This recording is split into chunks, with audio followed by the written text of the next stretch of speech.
Alhamdulillahirabbil alamin wa bihi nasta'inu ala umurid dunya waddin. Wassalatu wassalamu ala nabiyyina Muhammadin wa ala alihi wa sahbihi ajmain, amma ba'd. Yang kami hormati segenap pimpinan cabang Muhammadiyah Mayong, yang kami hormati BPH Rumah Sakit Muhammadiyah Mayong dan seluruh sivitas hospitalia Rumah Sakit PKU Muhammadiyah Mayong, mulai dari Ibu Direktur, jajaran direksi, pejabat struktural, fungsional, komite medis, dan komite yang lain. Pertama-tama marilah kita panjatkan puja puji syukur kehadirat Allah Subhanahu wa Ta'ala yang telah berkenan memberikan banyak kenikmatan kepada kita sehingga bisa berkumpul pada acara mulia, yaitu pengajian rutin. Sholawat serta salam semoga selalu tercurahkan kepada junjungan kita Nabi Muhammad Sallallahu Alaihi Wasallam, keluarga dan para sahabatnya. Bapak Ibu, tidak asing dengan saya, semoga tidak bosan dengan saya ya, dengan berbagai peran. Pernah kesini sebagai surveyor. Tahun berapa itu saya sudah agak-agak lupa. 2023 ya. 22 apa 23? 22. Kadang datang sebagai MPKU wilayah Jawa Tengah. Nah, ini saya datang sebagai pembicara. Nek Ustadz kok ketoke kurang sithik gitu. Nggih, Bapak Ibu, perkenalkan, mungkin ada beberapa yang belum kenal. Saya Dr. Muhammad Arif Ridho, dipanggil Dr. Ridho. Saat ini sebagai Direktur Rumah Sakit Muhammadiyah Darul Istiqomah Kaliwungu, Kendal. Kebetulan menjadi Sekretaris 2 MPKU wilayah Jawa Tengah, Surveyor Larsi dan pengurus harian Larsi, Lembaga Akreditasi Rumah Sakit Indonesia, Ketua MPKU, pimpinan cabang Meranggen dan lain sebagainya. Ketua RT, Ketua RW kan tidak usah disebut itu. Jabatan yang tidak rame. Kalau pilkada itu rame, apalagi pilgub rame. Tapi nek ketua pilihan ketua RT RW di tempat saya itu sepi. Pada ndak mau. Tapi kalau di kota Semarang lumayan rame loh. Karena kalau di Semarang tunjangan bulanannya lumayan, jadi ketua RT. Bu RT saja itu dapat tunjangan dari Pemkot Semarang, kalau tidak salah 750. Nah, kalau saya tuh kan Meranggen, Demak, mepet Semarang. Administrasinya Demak, wilayahnya mepet Semarang. Gitu, jadi tidak rame. Bapak Ibu, pada pagi hari ini saya mendapatkan tugas sebagai pembicara dengan temanya agak berat ini. Bu Direktur itu kalau ngundang saya ngasih tema berat-berat kok. Ini aja belum selesai, tadi sudah nugaskan untuk minggu depan pelayanan yang excellent apa ya kemarin itu. Wah, ini berat juga. Di saya mendapat tema meneladani Rasulullah SAW sebagai pemimpin umat dan keluarga. Ini pas kebetulan, kata Bu Direktur, bulan Rabiul Awal. Ini banyak yang tidak tahu bahkan bulan Hijriah ini bulan apa. Sing jelas September. Nah, setelah kita tahu September, taunya setiap bulan dapat gajian. Belum habis bulannya gajinya sudah habis. Bapak Ibu, saya mendapatkan tugas tadi. Ini bulan September bertepatan dengan bulan Rabiul Awal, atau dalam orang Jawa bulan Mulut, karena ada peringatan Maulud Nabi. Bagaimana sikap Persyarikatan Muhammadiyah terhadap peringatan Maulud Nabi? Ya. Jadi keputusan resmi Persyarikatan Muhammadiyah peringatan Maulid Nabi, tidak ditemukan dalil yang melarang mengadakan peringatan maupun tidak ditemukan dalil yang memerintahkan dilakukan peringatan Maulid Nabi.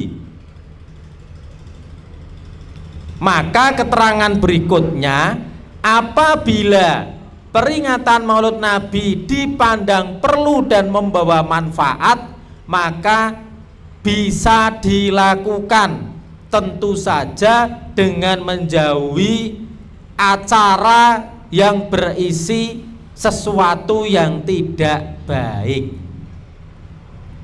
Ini keputusan resmi Persyarikatan Muhammadiyah. Ini berada di tengah-tengah. Kalau dari jamaah salafi, oh bid'ah, tidak ada peringatan Maulid Nabi, tidak boleh. Bukan hanya tidak boleh, tetapi bukan hanya tidak ada, bahkan tidak boleh melakukan peringatan Maulid Nabi. Karena Nabi tidak melakukan, maka bid'ah. Bid'ah itu dolalah finnar. Bid'ah itu sesat itu tempatnya di neraka. Ini kalau jamaah salafi. Karena kita warga Muhammadiyah, maka kita mengikuti Persyarikatan Muhammadiyah. Di satu sisi bid'ah tidak boleh, di satu sisi juga ada kelompok masyarakat yang mengadakan peringatan Maulid Nabi ini wajib. Nih kalau di Jawa, nih saudara muda NU mengadakan peringatan tidak sewajib orang-orang di Aceh. Jadi di Aceh itu peringatan Maulid Nabi, saya pernah ke Aceh, orang ketung hanya di bandara, pesawatnya transit. Saya baca buku, banyak literatur. Di Aceh peringatan Maulid Nabi 3 bulan berturut-turut. Itu setiap masjid tidak boleh bareng lainnya. Jadi tanggal ini, Sabtu ini masjid A, maka semua warga dari beberapa desa ke masjid A, nanti Sabtu depan ke masjid B. Itu sudah disusun jadwal seperti itu 3 bulan berturut-turut, menyembelih sapi, nyembelih kambing, seolah-olah seperti wajib, seolah-olah loh ini. Yang kadang-kadang Idul Adha malah tidak nyembelih hewan kurban. Sama tuh di tempat saya, kalau Idul Fitri urunan nyembelih kerbau. Nah Idul Adha kurban kan cukup seumur hidup sekali. Nah, yang penting wis entuk kendaraan nanti di padang mahsyar. Lah nek ben taun kurban malah bingung numpaki sapine ning padang mahsyar. Ini pandangan-pandangan yang tidak ada dasarnya dalam agama. Persyarikatan Muhammadiyah berada di tengah. Ini Bapak Ibu enaknya di Muhammadiyah. Jadi kemarin beberapa saat yang lalu ada rame, sebetulnya sudah lama, terkait dengan musik. Nah, bagaimana pandangan Muhammadiyah tentang musik? Boleh selama tidak mengandung kemungkaran. Wong saya yakin Bapak Ibu bisa seneng donyonya, nyanyi begitu. Wis penak neng Muhammadiyah. Anak melu salafi kan malah ndak boleh itu. Gitu. Ini kembali lagi. Jadi ini ngepasi Rabiul Awal atau bulan Maulud, maka temanya meneladani Rasulullah sebagai pemimpin umat dan keluarga. Bapak Ibu, di dalam surat Al-Ahzab ayat 21 yang saya yakin Bapak Ibu tidak hafal. Yang hafal paling 1, 2, orang 10 lah. Dalam surat Al-Ahzab ayat 21, A'udzubillahi minasyaitonirrajim, bismillahirrahmanirrahim. Laqad kana lakum fi Rasulillahi uswatun hasanah liman kana yarjullaha wal yaumal akhira wa dzakarallaha katsiran. Sungguh pada diri Rasulullah benar-benar ada suri toladan yang baik bagimu, yaitu bagi orang yang mengharap rahmat Allah dan kedatangan hari kiamat, yang serta banyak mengingat Allah. Jadi dalam surat Al-Ahzab ini menyatakan bahwa pada diri Rasulullah benar-benar ada suri toladan yang baik. Bapak Ibu yang dirahmati Allah, bagaimana kita bisa menjadikan Rasulullah Shallallahu Alaihi Wasallam menjadi suri toladan kita? Ini pertanyaan pertama. Pertanyaan kedua,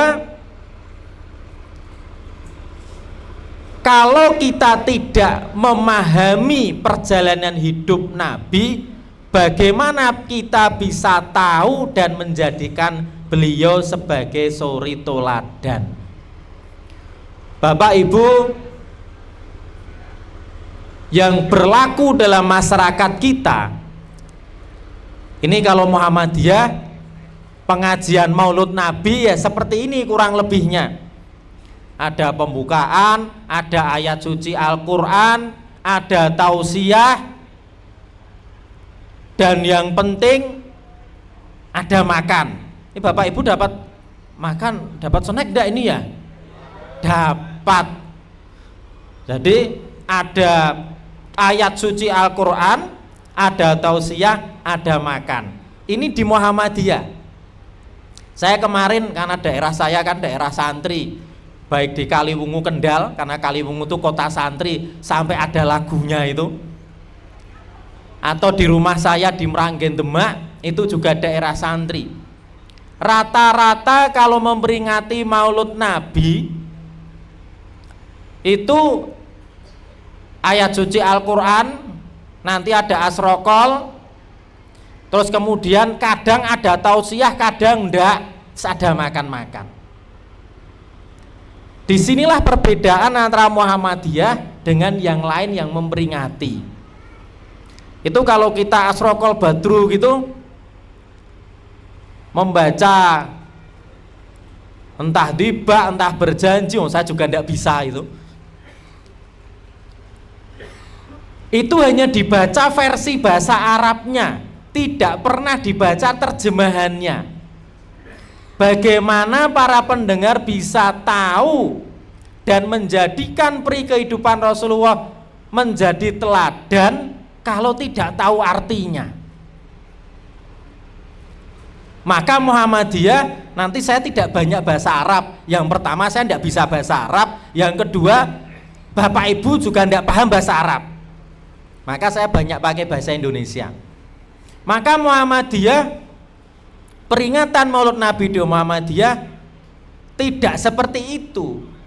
Karena Bapak Ibu tiap malam Senin kalau di masjid-masjid daerah saya baca tiba, baca berjanji 1000 kali tidak pernah tahu artinya, maka tidak akan bisa menjadikan teladan.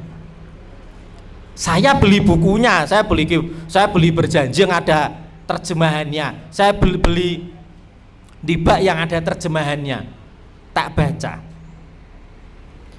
Muhammadiyah termasuk yang mempelopori khutbah Jumat memakai bahasa penduduk setempat.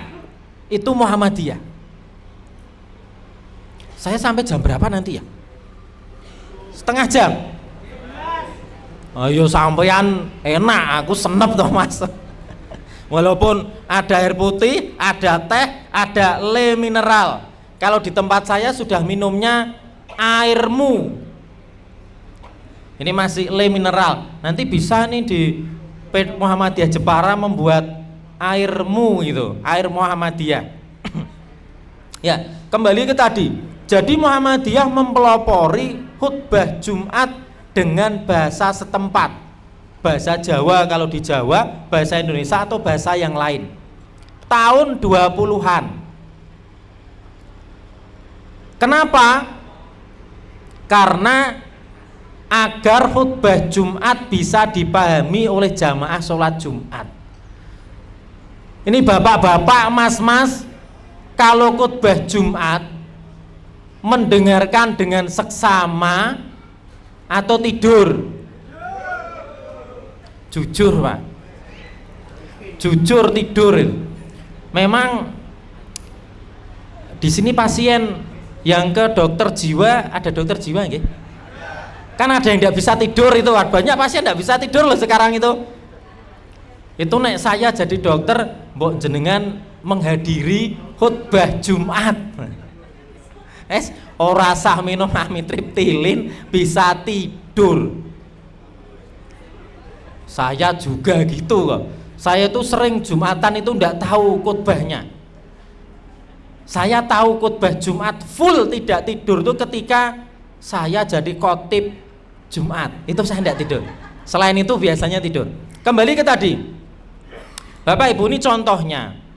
Khutbah Jumat ini di dalam rangkaian ibadah Jumat, syarat atau rukun atau wajib atau mubah. Khutbah Jumat ini rukun. Jadi di dalam rangkaian sholat Jumat harus ada khutbah Jumat. Maka karena rukun, tidak boleh berubah tata caranya dari yang dilakukan oleh Nabi. Ini kerangka berpikir awalnya seperti itu.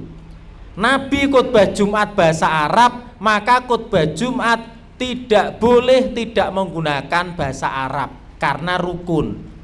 Ini kerangka berpikir. Maka berabad-abad khutbah Jumat dengan bahasa Arab.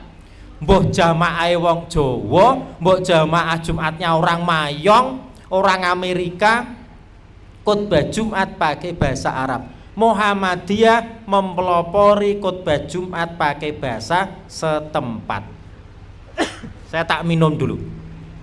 Bismillah. Seger. Alhamdulillah, depan minum toh. Ya. Apakah tidak jadi masalah? Jadi masalah Bapak Ibu. Kalau kita sekarang Jumatan dimanapun, di Jumatan di Masjid Muhammadiyah khutbah Jumatnya ya bahasa Indonesia, di Masjid NU ya pakai bahasa Indonesia, di masjid manapun khutbah Jumat rata-rata pakai bahasa Indonesia. Yang pakai bahasa Jawa sudah jarang-jarang, kecuali di desa-desa. Maka Muhammadiyah mempelopori khutbah Jumat dengan bahasa tempatan. Jadi masalah tahun 20, kalau sekarang semuanya seperti itu. Tahun 20-an jadi masalah. Bahkan pengurus Muhammadiyah di Sumatera Timur itu sekarang Sumatera Utara, sampai disidang di pengadilan, waktu itu kan masih dijajah Belanda, sampai dihadirkan di sidang pemerintah kolonial Belanda karena ada laporan penistaan agama nih bahasa sekarang, mengganti khutbah Jumat dari bahasa Arab menjadi bahasa Melayu. Itu yang melaporkan siapa? Ulama-ulama sepuh, katakanlah gitu. Di sidang itu Muhammadiyah.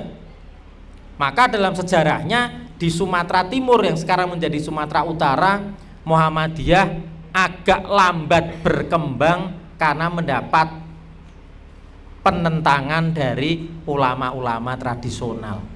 Itu ada di buku sejarah Muhammadiyah, ada di buku sejarahnya Buya Hamka juga ada. Kembali Bapak Ibu, maka Muhammadiyah memperingati Maulud Nabi tidak dengan membaca syair-syair berbahasa Arab, namun dengan membaca dengan bahasa Indonesia.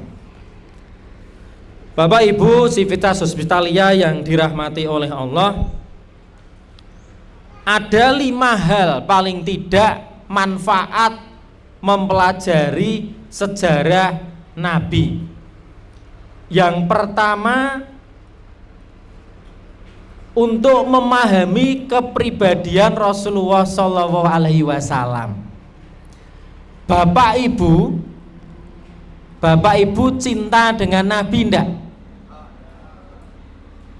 Sing jawab kayak sing ngarep, sing mburi, oh kayak makan kacang. Ya. Bapak Ibu cinta dengan Nabi ndak? Cinta. Cinta ya. Kenal ndak? Kenal. Sejauh mana kenalnya? Salah satu tanda cinta ini yang masih muda-muda, kalau seumurannya Pak Yusuf ya sudah 50 tahun yang lalu jatuh cintanya. Ini kalau orang jatuh cinta, maka akan sering menyebut-nyebut nama orang yang dicintai. Ya pada nek gek nganten anyar mesti yo. Ngono wis nganten 2 tahun wis mikir cicilan KPRBTN, cicilan kendaraan. Nanti kalau sudah 5 tahun wis mikir bayar sekolah anak. Kalau sudah 20 tahun kayak saya mikir biaya kuliah anak. Kembali, salah satu tanda cinta itu sering menyebut-nyebut nama orang yang dicintai. Ini kalau di dalam bukunya Imam Ibnul Qayyim yang berjudul Taman Cinta dan Orang yang Memendam Rindu ada. Tanda cinta kepada Nabi maka sering menyebut-nyebut nama Nabi. Maka kita diperintahkan bersolawat di dalam solat maupun di luar solat.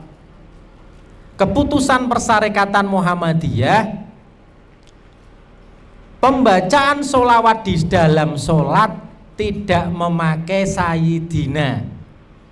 Ya, ini keputusan Muhammadiyah. Di luar solat tidak dilarang. Ini kan kita nek nggo Sayyidina mesti bukan orang Muhammadiyah. Ternyata keputusan Muhammadiyah yang dilarang itu yang di dalam sholat tidak boleh, yang di luar sholat boleh. Kan intim lah kemana-mana. Loh, sudah setengah jam saya ngomong. Yang kedua, yang pertama tadi memahami kepribadian. Di dalam surat Al-Qalam ayat 4, dan sesungguhnya kamu benar-benar berbudi pekerti yang agung.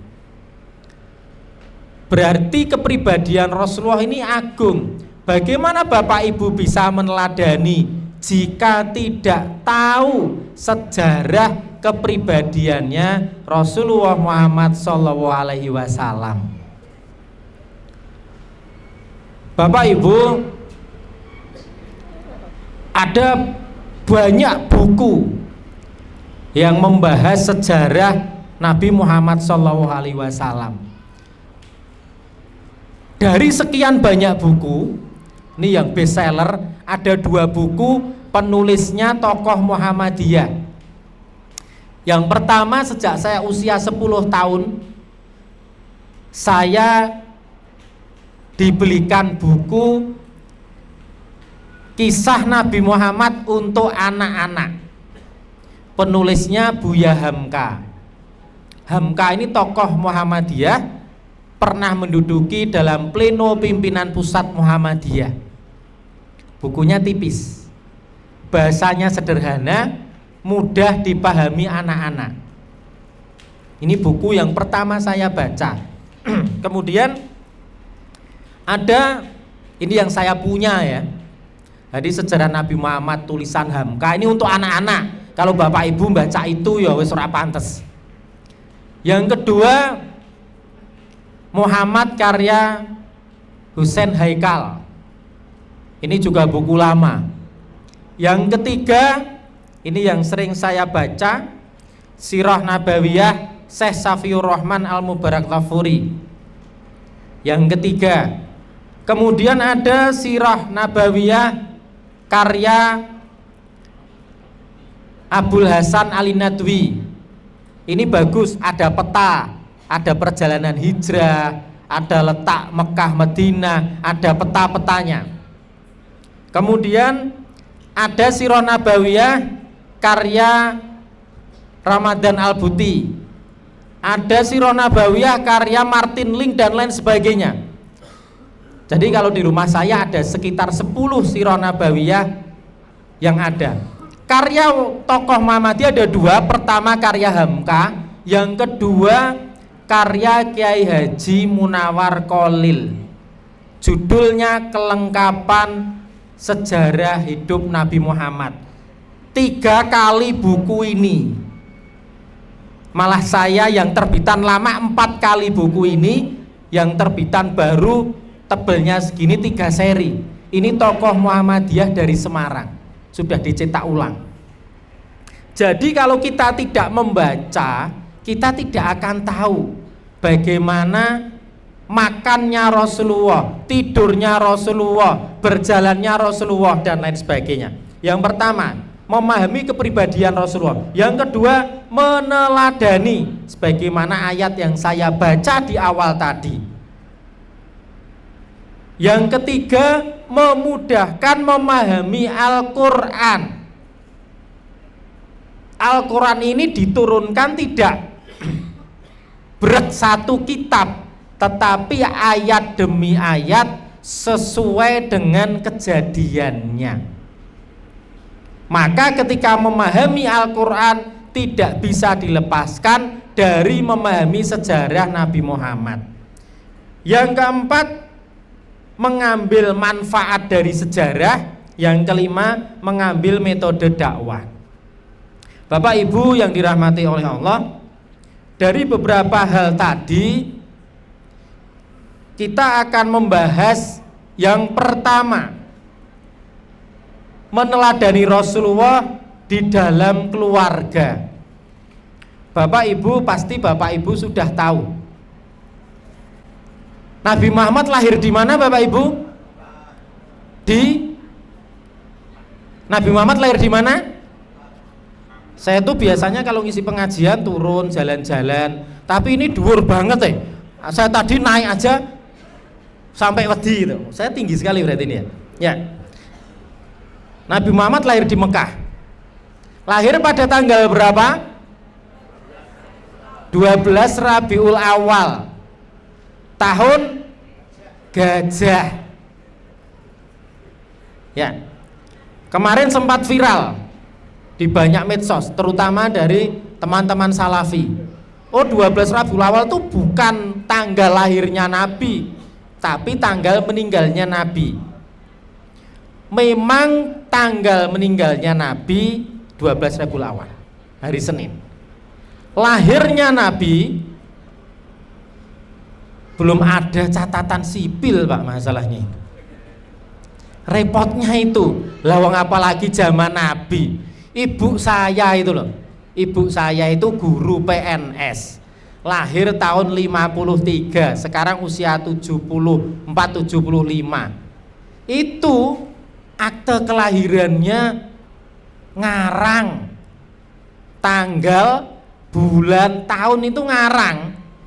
Karena orang dulu ketika anak lahir sing dieling-eling Senin Kliwon, Selasa Wage, Jumat Pahing, wetone, tanggalnya belum tentu dieling-eling, apalagi ditulis. Sampai ibu saya itu ketika ngecek SK mau pensiun, karena Pak D saya kakaknya ibu juga guru, ngurus pensiun bareng, kaget. Tahun lahirnya ibu saya dibanding Pak D saya itu tua ibu saya. Wah, ini kan bukti valid ngawure tanggal tahun lahirnya ibu saya. Karena katanya orang dulu yang menentukan tanggal lahir itu guru sekolah kelas 1. Anggrus gaduk kuping kira-kira ditulis itu. Lah, ibu saya kelas 1 itu lebih tinggi daripada Pak D saya. Maka dianggap tua ibu saya karena tidak tahu kakak adik beda kelas. apalagi zaman Nabi. Tetapi para ahli sejarah mayoritas meyakini lahirnya Rasulullah tanggal 12 Rabiul Awal. Ada di buku ini disebutkan ada yang tanggal 9, ada tanggal 6, tanggal 5 dan lain sebagainya. Mayoritas tanggal 12 Rabiul Awal. Jadi kita mengikuti pendapat mayoritas. Ini tanggal lahirnya Nabi. Nabi di dalam keluarga, ketika Nabi kecil tidak banyak sejarah yang ditulis, hanya lahir tanggal 12 Rabiul Awal, kemudian diasuh ibunya hanya beberapa hari, lahir dalam keadaan anak yatim, kemudian disusui oleh Halimah Sa'diyah selama 2 tahun tambah 2 tahun, kemudian usia 4 tahun dikembalikan diasuh ibunya sampai 6 tahun, ibunya wafat, diasuh kakeknya sampai usia 8 tahun, kakeknya wafat. Nah, meneladani Rasulullah dari sisi Rasulullah anak-anak. Ketika kakeknya Rasulullah wafat, kakeknya Nabi namanya siapa? Abu Thalib toh. Kayak yang penting burine nggo lip gitu kok. Siapa kakeknya Nabi? Abdul Muthalib atau Abu Thalib? Bingung? Yang bapak-bapak siapa? Oh salah, aku mau kasih ngomong mas. Pokoknya burine nggo lip. Abu Thalib atau Abdul Muthalib? Abdul Muthalib. Yang ibu-ibu? Abdul Muthalib atau Abu Thalib? Abdul Muthalib ya, bukan Abu Thalib. Jangan kalah sama anak-anak kalau nyanyi itu. Piye kan nyanyi nih? Nah niku basa Jawa Pak, niku jenengan nek tasih alit. Saiki basa Indonesia sih. Lali aku. Kalau Abdul Muthalib kakeknya Abu Thalib pamannya itu loh. Saya tuh ya lupa, enggak pernah nyanyi itu juga. Lumayan anak-anak tuh dengan dibantu lagu itu bisa tahu, enggak kolak-walik kayak bapak ibu. Anak-anak tuh kalau denger kan cepet hafal. Kira-kira karena apa ya? Nek bapak ibu kan lalinan kayak aku. Kokian mikir utang. Itu tadi loh, utang KPR, BTN, mobil, motor dan lain sebagainya. Ya. Ketika umur 8 tahun diasuh kakeknya Abdul Muthalib wafat. Kemudian Nabi Muhammad kecil ini tadi diasuh oleh pamannya Abu Thalib, pamannya itu diasuh oleh pamannya. Paman ini sangat sayang sekali, bahkan melebihi sayangnya pada anak kandungnya.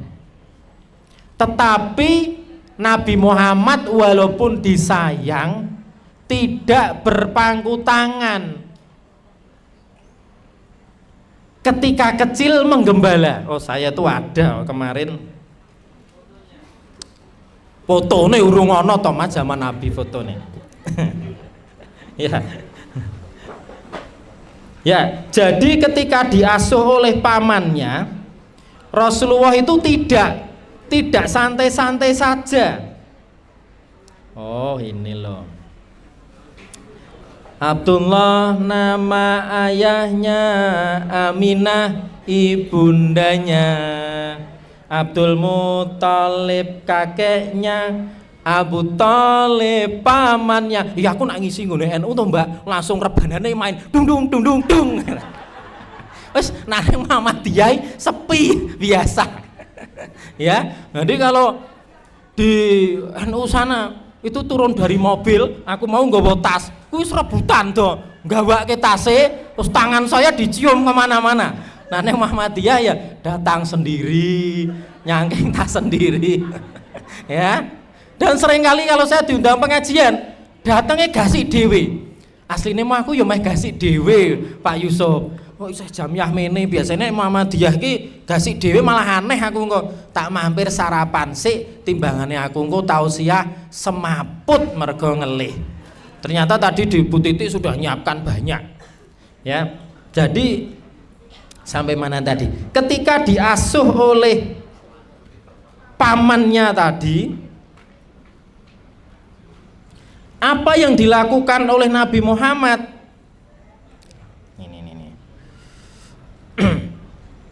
8 tahun usia kakek meninggalkannya.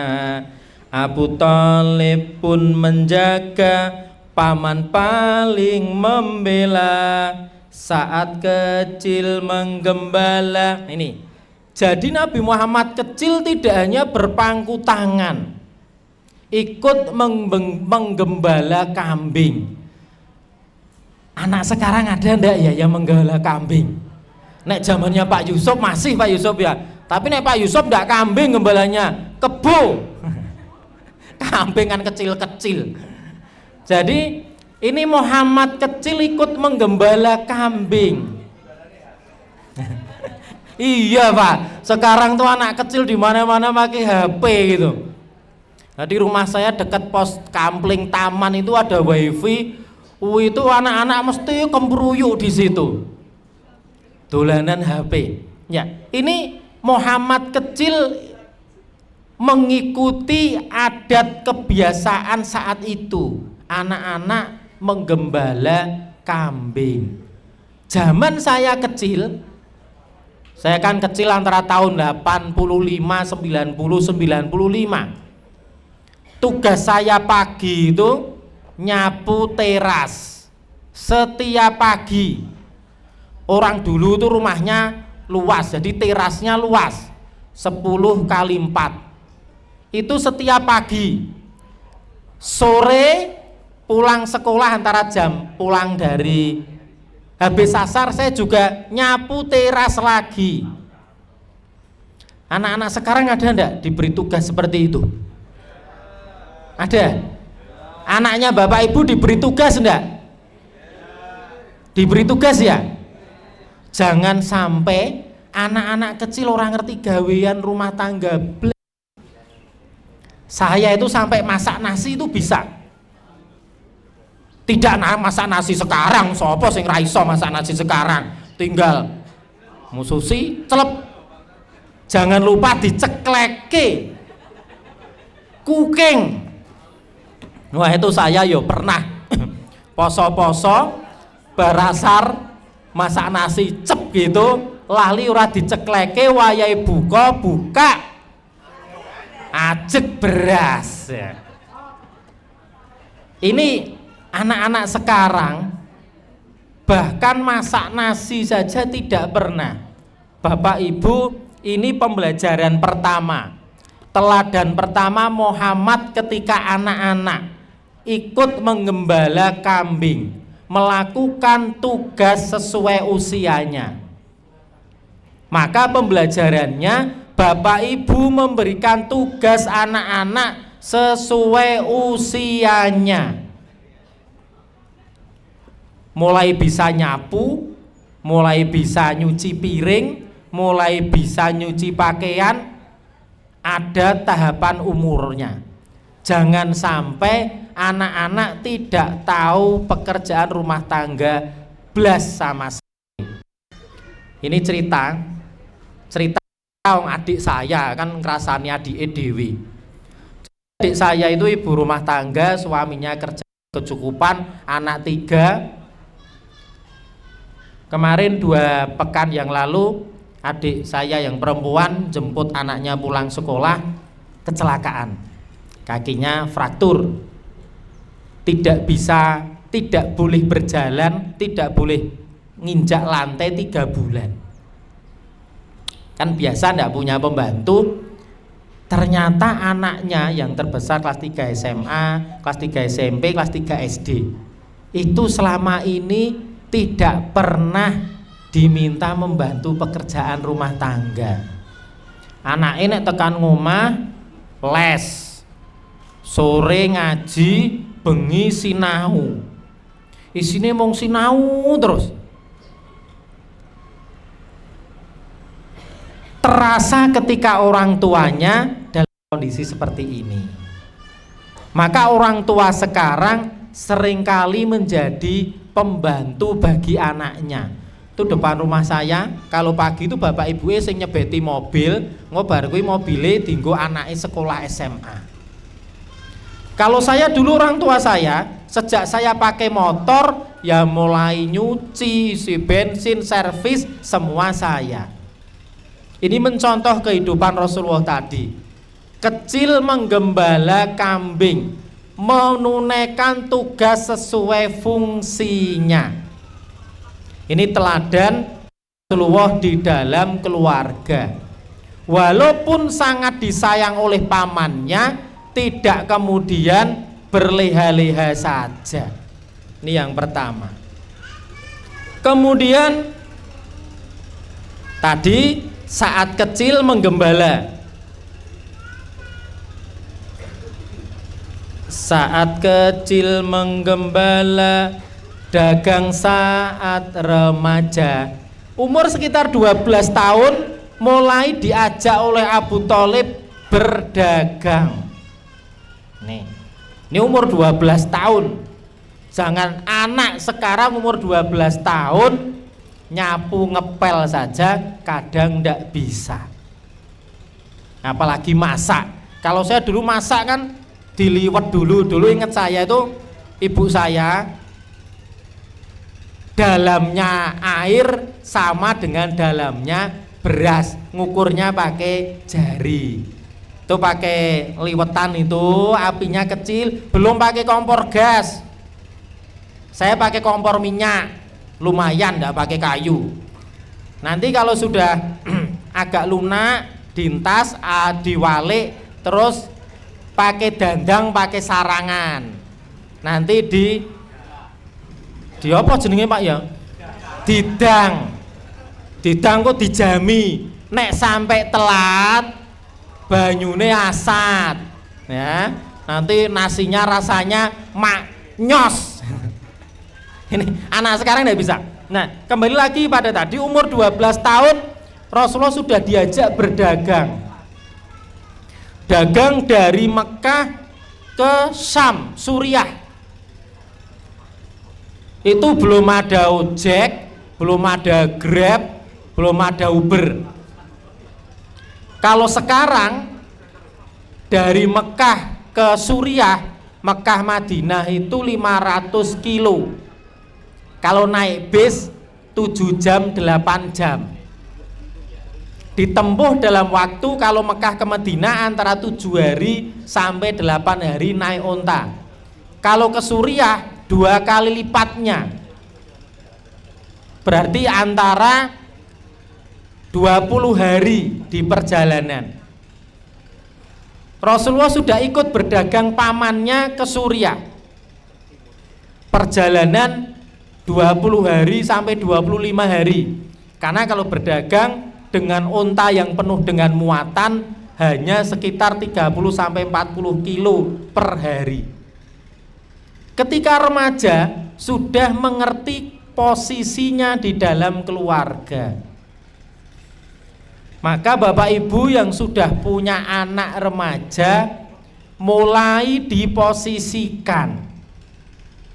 Tidak hanya main, sekolah, game, tadi pekerjaan rumah tangga. Saya tuh masak bisa, masak nasi. Kalau sayur ya sayur. Oh saya bisa Pak masak. Mie rebus saya bisa. Oh itu mesti bisa. Saya masak sayur bayam bisa. Kan gampang mengkunci brambang apa bawang sama garam. Dah. Nek oseng-oseng engko ana lause sithik, itu saya juga bisa. Yang lain tidak bisa.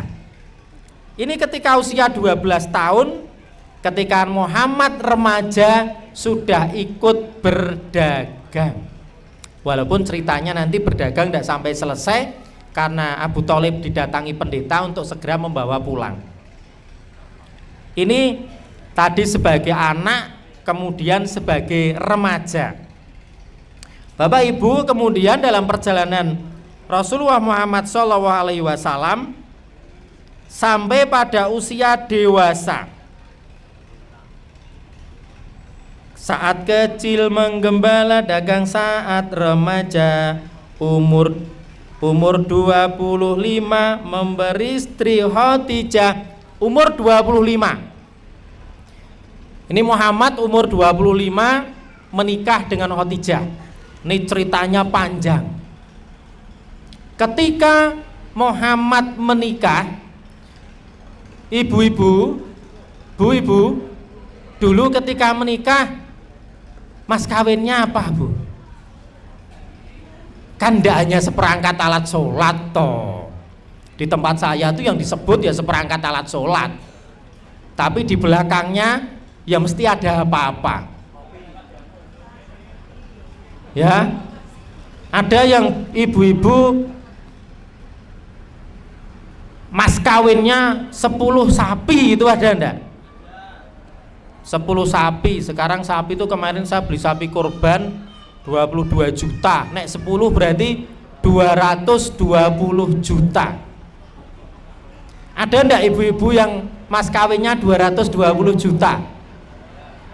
Ini kalau orang Jawa kok ketoknya enggak ada. Wong Jawa kan gampang-gampangnya wong. Ya Mas ya, bapak-bapak, dulu ketika menikah dipatok enggak mas kawinnya? Ditarget enggak? Nek ditarget ya mending mundur. Wong wedok ora mung kowe tok. Ala mong kaya ngono kok larang temen. Ini kalau orang Jawa. Tapi kalau orang Sumatera, tetangga saya itu sampai akhirnya tidak jadi nikah. Karena kalau sama orang Batak itu sapinya 10, nanti pestanya 7 hari 7 malam, masnya berapa begitu. Ini kalau orang Batak. Ada teman kuliah saya orang NTT orang Katolik. Itu kalau menikah karena dia bangsawan dokter gitu, mas kawinnya kerbau 1 truk, kuda 1 truk, emas, perak, yang paling sulit itu gading. Karena kalau bangsawan mereka harus gading gajah. Nanti ketika menikah di samping kursi itu dikasih gading gitu. Wes mahal, dilindungi, melanggar hukum, kan berat. Itu sampai menikah akhirnya pada usia 40 tahun. Karena laki-lakinya harus mencari mas kawin yang banyak. Mas kawinnya Rasulullah kepada Khadijah berapa?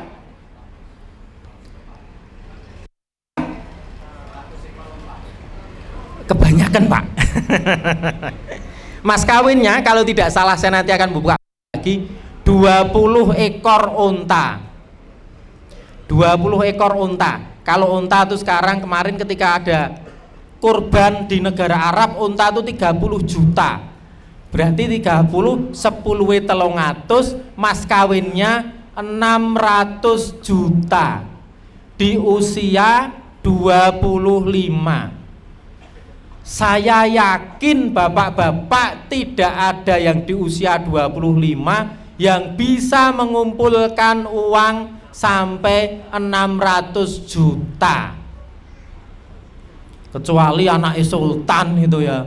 Sultan mana dulu, nek Sultan Solo kita ayo ndak cukup. Sultan Brunei itu ya cukup. Ini Raja Jawa dari Solo.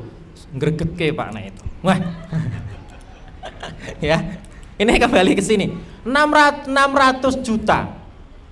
Tetapi ingat, orang Arab itu kalau punya pekerjaan besar, yang mikul itu sekeluarga besarnya. Maka Bani Hashim, sukunya atau keluarga besarnya Muhammad, patungan urunan.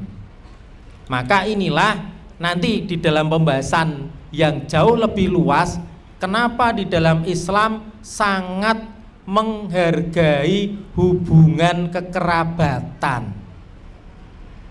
Contohnya apa? Ketika bagi waris. Hari ini orang Islam kalau bagi waris menurut hukum Islam atau menurut hukum adat? Hukum adat rata-rata. Jadi kalau seorang laki-laki suami meninggal, otomatis itu terjadi di keluarga saya. Semua beralih ke istrinya. Dalam Islam sebetulnya enggak dihitung istri dapat berapa, anak dapat berapa, nanti masih ada keluarga kandung bapak ada berapa. Neng aku meh ngomong mbak ibuku kan ya ora pantes ya. Bu, mbok ndang dibagi sesuai hukum waris Islam, walaupun ibu saya guru ngaji. Nah, kembali ke sini. Rasulullah menikah di usia 25. Sama, saya dari sekolah dulu bercita-cita menikah di usia 25 tahun. Terwujud walaupun dengan mas kawin yang tidak sebesar itu. Nih, menikah pada usia 25. Kemudian Rasulullah berumah tangga dengan Khadijah. Rasulullah umur 25, Khadijah umur berapa? 40 tahun. Ini yang ada yang belum nikah ini yang samping sini? Ada.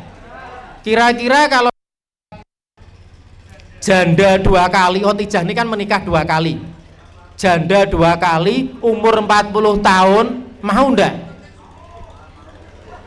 Janda 2 kali.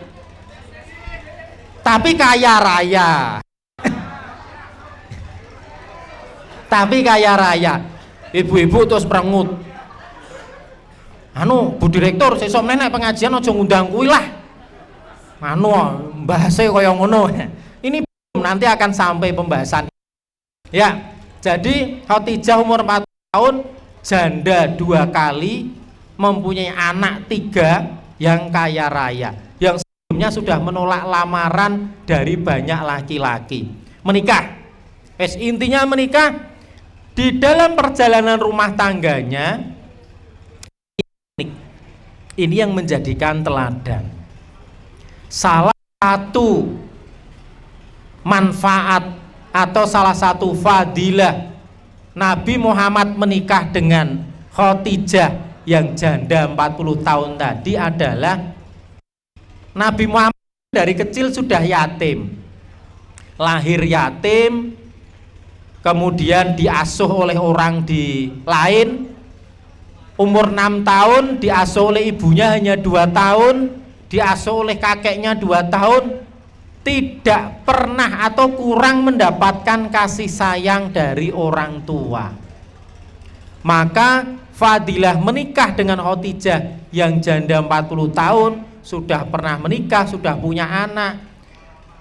Rasulullah mendapatkan kasih sayang dari seorang wanita, yaitu istrinya. Maka nih mas-mas yang masih merasa kurang kasih sayang, boleh mencontoh Rasulullah. Nek jandane gelem karo sampean, sarate mas kawine 600 juta. Wes terima mundur. Ya, kamu udah 600 juta. Kawan 5 juta wae entuk. Mong seperangkat. Bapak Ibu, ini Rasulullah ketika setelah menikah dengan Khadijah, secara material memang kaya raya Khadijah. Ada hal yang teladan kita. Yang pertama, Rasulullah ikut membantu perdagangannya istrinya. Karena tadi kan sudah dari remaja, dewasa, sebelum menikah dengan Khadijah kan pernah menjalankan dagangannya Khadijah. Maka setelah menikah dengan Khadijah, beliau ikut membantu perdagangannya dan merasa nyaman mempunyai istri Khadijah. Ini ibu-ibu dari depan sampai belakang. Nek ibu-ibu itu anaknya orang kaya raya, dapat suami yang biasa saja. Jadi Rasulullah itu mendapat warisan dari bapaknya ekor kambing dan wanita yang merawat dari kecil. Ibu-ibu kaya raya dapat suami orang biasa, umumnya yang terjadi gimana? Umume wae lah. Terus ibu-ibune kan menang-menangi dhewe. Suaminya disio-sio. Alah, wong kowe iki rene nggo awak-awak tok ngono lho. Angger manut aku ra wis. Ya. Nah ini mas-mas yang menikah hati-hati. Jangan sampai pikiran, oh entuk engko aku nek menikah, oh entuk istri kaya raya, aku kan sepenak. Langsung resign dari karyawan PKU Mahyong. Lah nopo dadak kerja wong istri saya kaya raya. Lah rumangsamu nek ngono kuwi, terus istri bel po nonton kowe. Ini yang lazim terjadi. Maka di dalam Islam pernikahan itu ini bukan syarat, bukan rukun. Sebaiknya sekufu, sepadan, sejajar. Kalau terlalu jomplang, nanti yang lebih kaya biasanya membuli yang tidak kaya. Sama yang ibu-ibu yang mbak-mbak belum menikah, mas rasa kerja, rasa sekolah dhuwur-dhuwur. Jadi kalau sudah kerja, rasa kerja tenanan. Sing penting kok nek golek suami sing ganteng, dhuwur, kaya raya, sayang karo aku. Itu kan maunya mbak-mbak. Lah laki-lakinya mau ndak dengan mbak? Ini kembali ke sini. Maka Khadijah ini dia memberlakukan Nabi Muhammad dengan penuh penghormatan. Kemudian di usia pernikahan yang keberapa mendapatkan anak. Anaknya Nabi Muhammad itu ada berapa Bapak Ibu?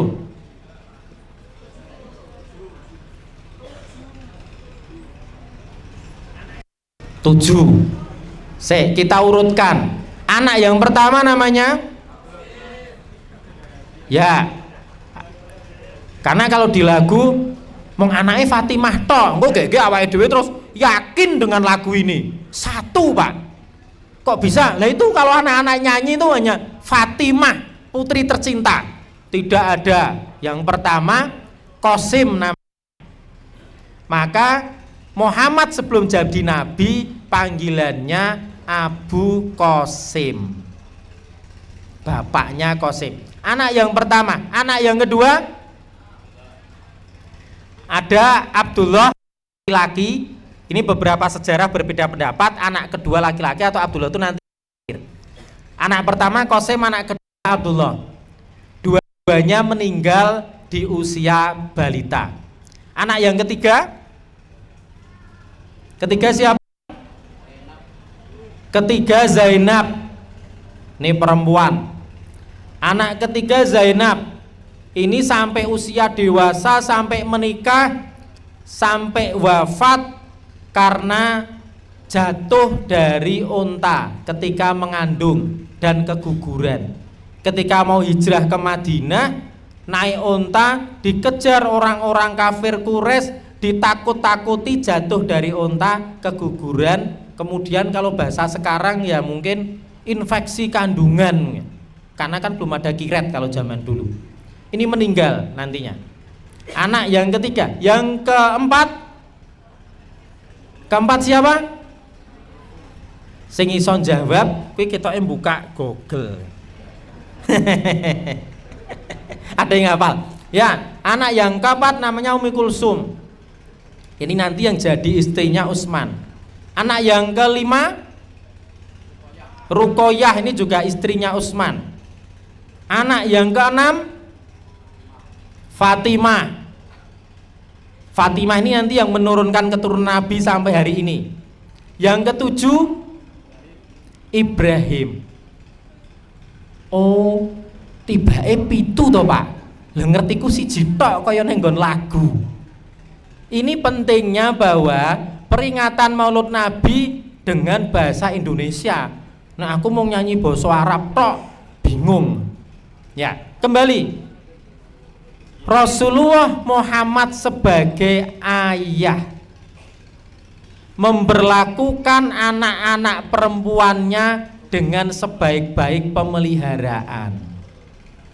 Karena zaman dulu orang Arab itu tidak semua, sebagian orang Arab tidak suka punya anak perempuan, lebih suka punya anak laki-laki.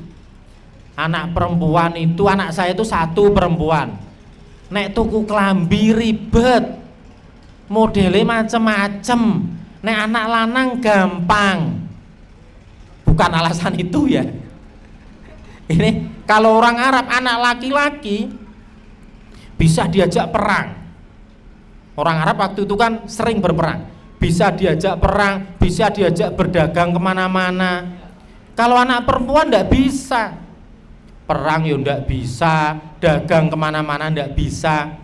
Maka sebagaimana sering kita dengar, beberapa orang Arab kalau punya anak perempuan dibunuh, ada yang dikubur hidup-hidup, ada yang dijatuhkan dari jurang.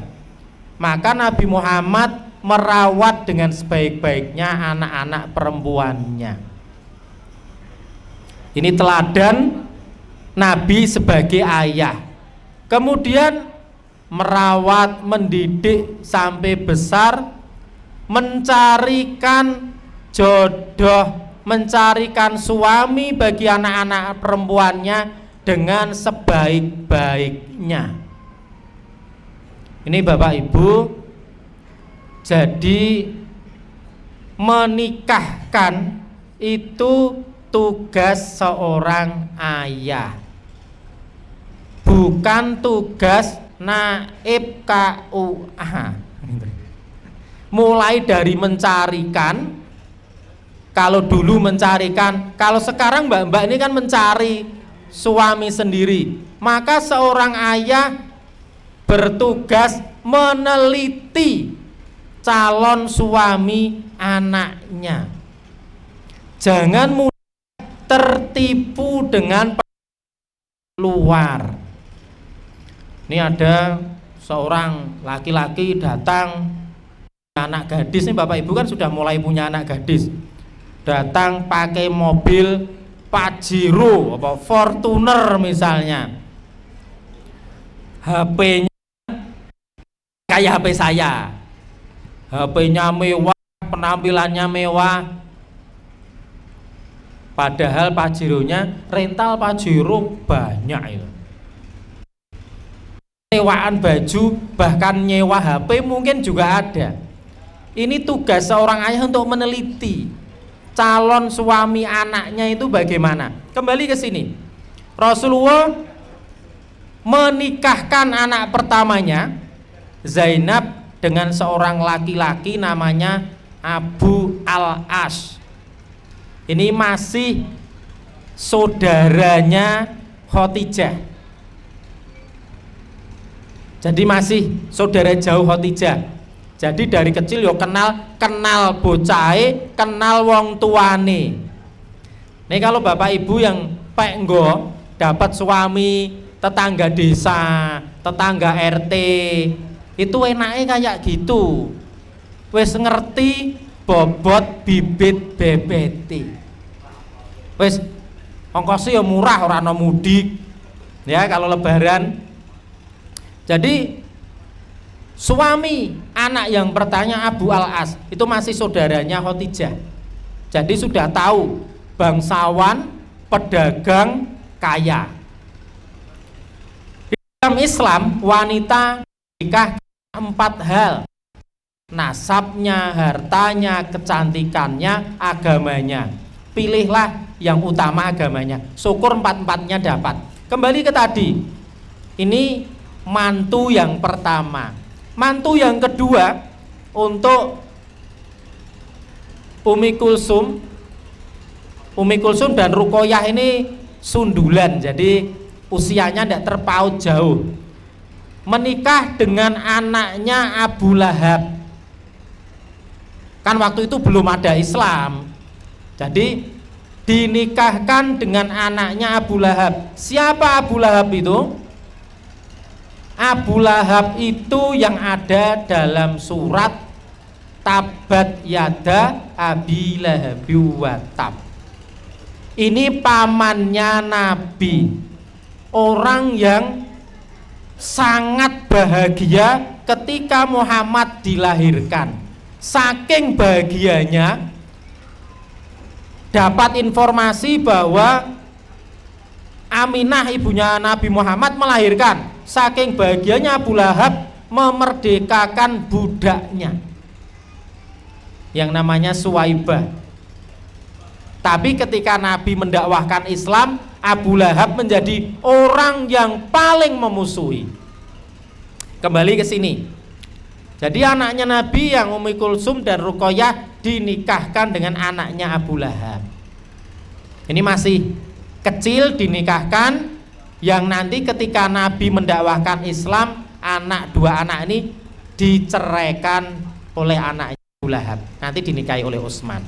Anak yang keempat, Abu Lahab ini juga bukan orang sembarangan, bangsawan Quraisy.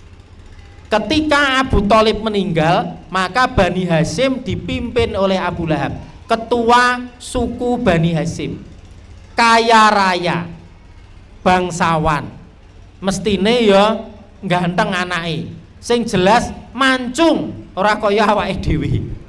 Nek kan orang Arab hidungnya mancung-mancung.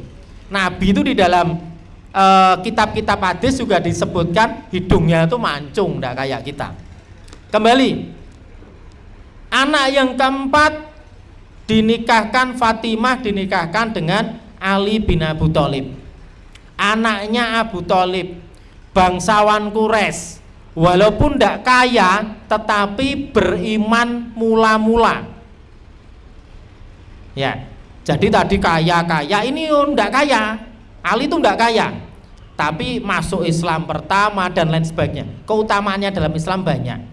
Ini teladan Nabi Muhammad sebagai ayah.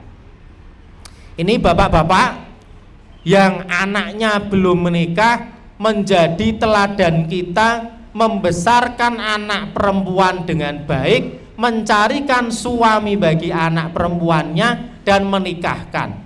Mencarikan itu maknanya bisa mencarikan, bisa meneliti calon yang dibawa anaknya. Tadi nasabnya, hartanya, ketampanannya, agamanya. Ini menjadi penting. Ini teladan Rasulullah sebagai ayah. Kemudian selanjutnya yang ketiga, udah habis waktu saya. Teladan Rasulullah sebagai suami. Tadi menikah dengan Khadijah. Menikah di usia 25 tahun sampai Khadijah usia 40 tahun sampai Khadijah wafat di usia 65 tahun. Teladan seorang suami dengan satu istri, karena selama 15 tahun menikah dengan Khadijah, Rasulullah tidak menikah dengan wanita lain. Bapak Ibu hadirin jamaah pengajian, kita harus melihat konteks zaman itu, tahun 600-700 Masehi. Seorang laki-laki itu kalau badannya gede, hartanya banyak, kok istrinya cuman satu, itu dianggap cemen lu, nah, bahasa kita. Jadi kalau laki-laki kaya, istrinya harus banyak, dan istri pertamanya juga bangga kalau suaminya tuh istrinya banyak. Oke loh, nah suaminya istrinya cuma satu. Bu, bojomu ki apa piye to? Apa wedi karo kowe, bojone kok mung siji tok ngono? Apa kurang perkasa apa piye ngono lah. Ini konteks zaman dulu. Jangankan zaman dulu, wong tahun 60-70 di tempat saya, kalau lurah, kepala desa, di sini namanya bukan lurah ya, oh petinggi. Dulu itu namanya kepala desa, mesti istrinya lebih dari satu.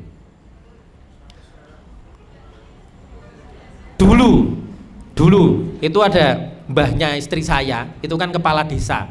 Sadurunge nyalon wis disumpah dengan Al-Qur'an sama Mbah Wedok. Kowe engko nek dadi lurah ora entuk duwe bojo meneh, sumpah. Jadi sak gubuk ngalor itu kepala desa tahun 70-an yang istrinya satu cuman mbahnya istri saya. Karena wis kasep disumpah dengan Al-Qur'an tadi. Semua istrinya ada 2, 3, 4. Nah, apalagi zaman itu, zaman Nabi tahun 700 Masehi itu laki-laki kaya pasti istrinya banyak. Loh, di tempat saya di Grobogan itu ibu-ibu misalnya nek di Purwodadinan itu kan ada tayub. Bapak Ibu tahu tayub ya? Ledek itu loh, nari gitu. Nanti sing dapat selendang terus bapaknya ikut nari. Itu ibu-ibunya kalau sampai bapaknya tidak bisa joget malu. Itu kalau daerah sana. Tapi kalau Mbak, wingi aku ngerti bojomu ki melu tayuban. Pinter joget. Itu bangga istrinya. Iya bojoku tayub yo pinter, nyawer yo pinter. Ini tergantung budaya. Nek Bapak Ibu di sini, ini mas-mas kok ono dangdutan melu munggah panggung, difoto jebret, kirim ke bojone. Jangan harap nanti malam tidur di kamar. Ya kan?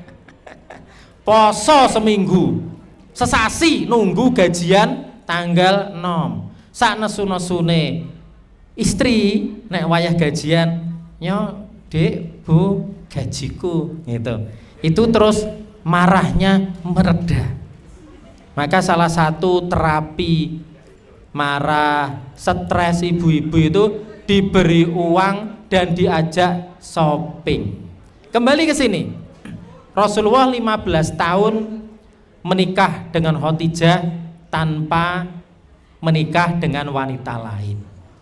Ini teladan yang di saat itu bahkan laki-laki menikah dengan wanita tanpa batas. Nek kuat yo loro, kuat meneh telu, nek sing perkasa yo 10. Wah itu namanya top. Siapa tau bojone Pak Yusuf, istrinya 10. Berarti Pak Yusuf seorang laki-laki yang kaya raya dan gagah perkasa. Misalnya, kenal saya Pak Yusuf dan saya kenal Pak Yusuf udah lama, jadi rodok wani ngojeki. Nah yang bapak-bapak BCM saya tidak berani. Ini teladan Rasulullah sebagai seorang suami, tapi teladan Khadijah sebagai seorang istri, walaupun lebih kaya tidak semena-mena. Yang pertama, yang kedua, selalu menenangkan hati suaminya. Ingat, Nabi Muhammad ketika mendapatkan wahyu pertama di gua mana? Gua Selarong toh Pak.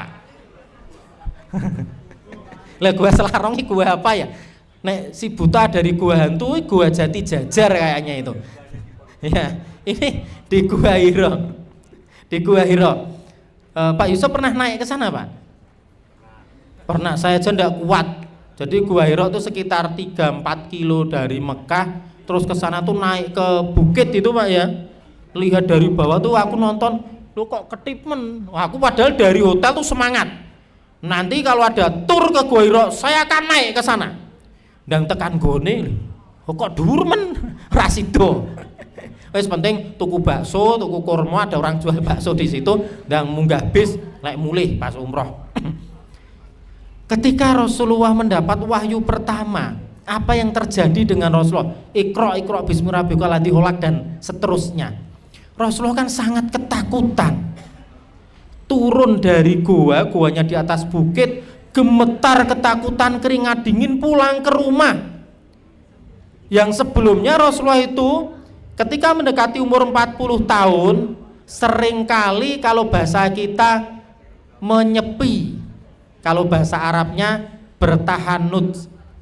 Rasulullah itu sering beberapa hari tinggal di Gua Hiro, bawa roti, bawa air, bawa kurma, merenungkan janjane yang menciptakan alam ini siapa.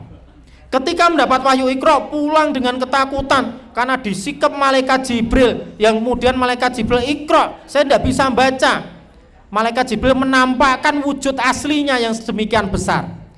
Pulang sampai rumah, tok tok tok tok, ketakutan. Apa yang dilakukan oleh Khadijah? Maka segera merangkul suaminya. Ibu-ibu, kira-kira nek duwe suami usia 40 tahun wis rada rasa-rasen kerja. Gaweane neng masjid iktikaf misale. Berhari-hari ndak pulang, ketika pulang yang dilakukan apa ibu-ibu? Dirangkul apa didamprat?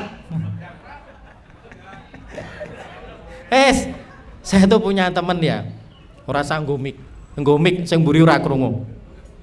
Ada temen saya itu dokter. Namanya dokter itu kan kerja dari pagi sampai malam. Karena operasinya sampai malam, pulang tengah malam sampai rumah. Yang dilakukan istrinya, embuh ceritane ya, terus istrinya tuh dipukul. Aku batin. Mesti istrine, lho Pak, wis kok ndi ya ini kayak mulai, ya mesti nonton selingkuh dan lain sebagainya. Ini ibu-ibu sekarang kalau suaminya pulang telat, pertanyaannya macem-macem. Ya, bapak-bapak yang suka mancing, tuh kalau mancing izin enggak sama istrinya? Enggak toh? Ngomongnya, Bu, aku lembur, ono tambahan sip jogo bangsal. Mangkate nggo seragam PKU Mayong. Neng tas wis kok jog kendaraan sih. Nah, nanti sampai sini, ora sampai sini, neng pom bensin salin klambine, telepon kancane, mancing. Engko wayah pulang mancing. Orang mancing itu kan tidak penting dapat ikannya, katanya gitu ya. Yang penting sensasi mancing. Nanti saatnya pulang ke pom bensin lagi, seragamnya dipakai lagi, seragam PKU Mayong, pulang. Itu bukan pengalaman pribadi saya, Bu. Saya tidak suka mancing. Mancing itu kok aku rasa sabar mancing kok. Ini Khadijah yang dilakukan ketika suaminya pulang setelah berhari-hari tidak pulang. Ini berhari-hari loh ini. Bayangkan suami ibu-ibu berhari-hari tidak pulang. Pulang mesti pertanyaannya macam-macam. Khadijah segera merangkul Muhammad. Muhammad kan kedinginan, selimuti aku, diselimuti. Terus kemudian cerita, aku mau ki ono sesosok makhluk. Aku didekep, kemudian Iqra, bacalah. Lah aku kan ora sekolah. SD urung ono, SMP urung ono, SMA kejar paket urung ono. Ya toh Bu? Heeh, Pak. Khadijah gitu. Heeh. Wis ora usah kuwatir, Pak. Basa kene. Kita basake kene. Nek basa Arab kan ya angel. Ora usah kuwatir, Pak. Demi Allah. Orang Arab itu nek ngomong lebih suka bersumpah. Nek wong Jawa maksimal tenan-tenan nah gitu ta. Nek orang Arab wallahi.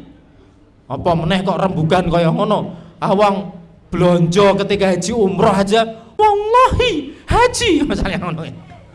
Wes untuk meyakinkan harganya murah. Wallahi murah, ini kan iso basa Indonesia wong Arab iki. Nek sing dodol jualan itu.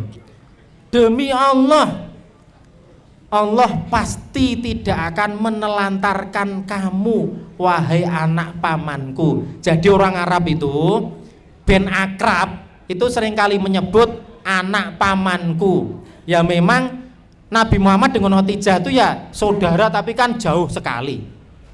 Allah tidak akan menelantarkan kamu karena kamu selama ini suka menolong orang yang kesusahan, membela orang yang lemah, menjamu tamu.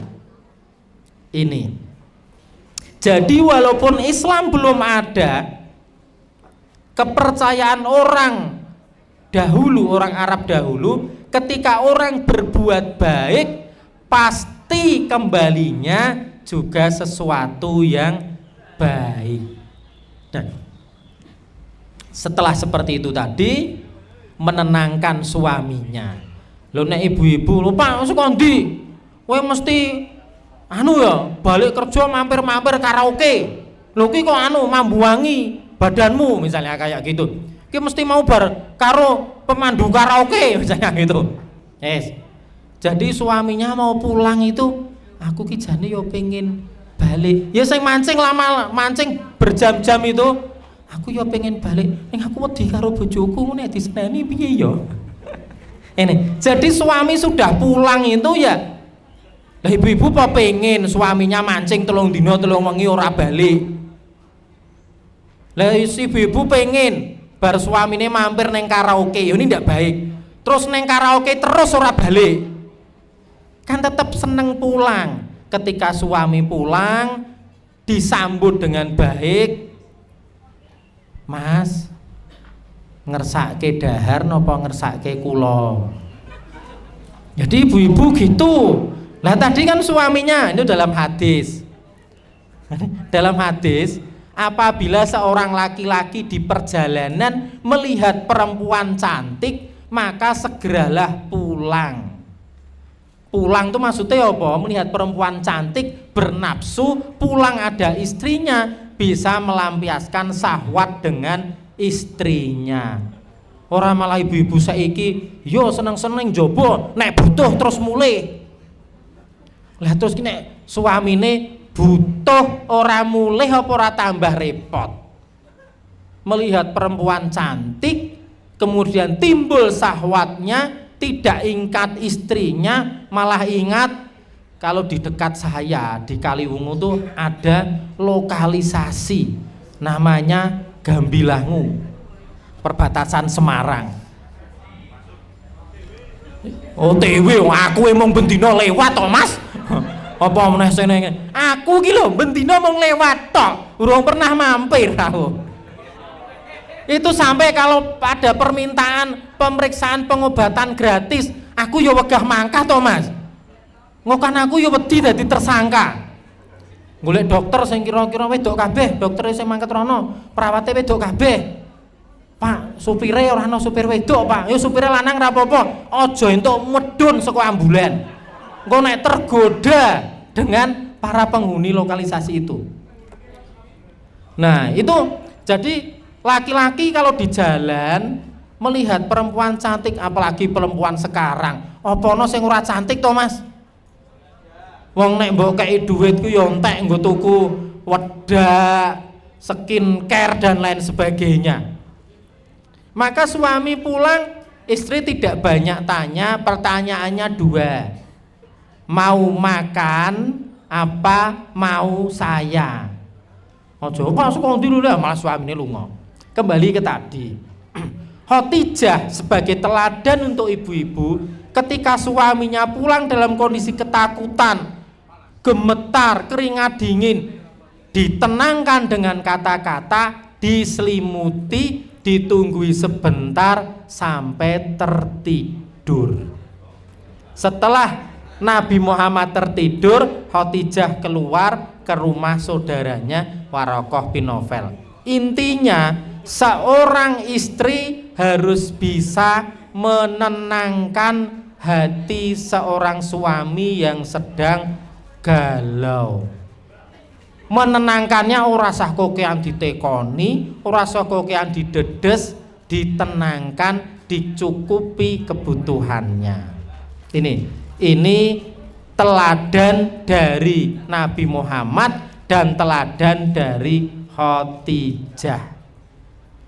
Ibu-ibu pengen kados Khadijah mboten? Pengen nggih? Pengen wong masalahe ning pengen dados kados Aisyah mboten? Aisyah.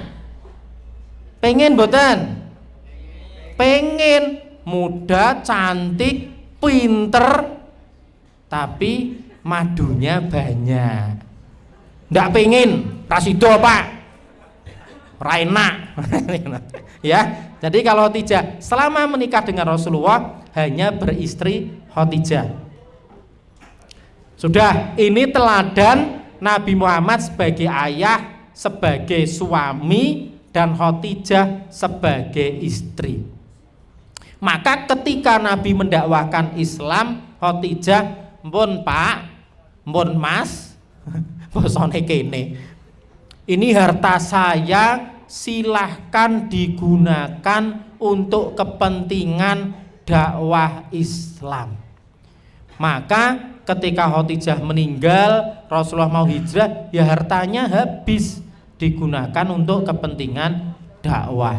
Ini seperti semangat orang-orang Muhammadiyah berinfak untuk mendirikan amal usaha Muhammadiyah.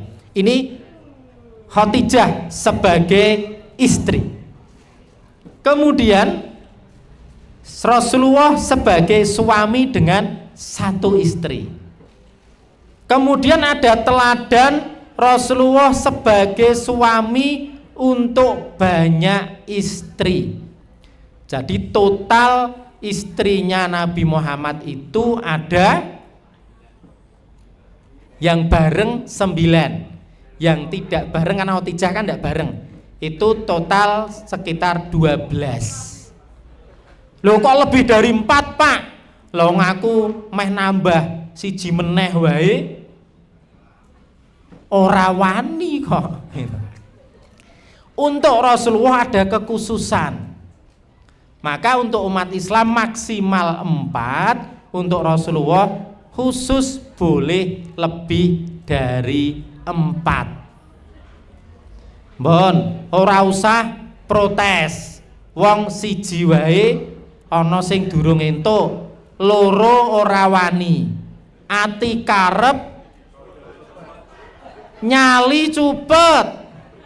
Wis nek bondo kita tadi wong wedok Jawa kan yo mas kawin iso dirembug sakonone pira.